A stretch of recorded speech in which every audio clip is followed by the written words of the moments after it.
Check whether the clutch handle is in the off position. Put it in neutral. Release the brake. Check whether the working clutch is in the off position. Power on. Throttle full. Turn the key from off to on and hold it for more than 2 seconds.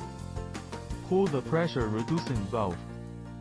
Turn the key from open to start after 2 to 3 seconds. Press the pressure reducing valve and then release the key. Put the one box.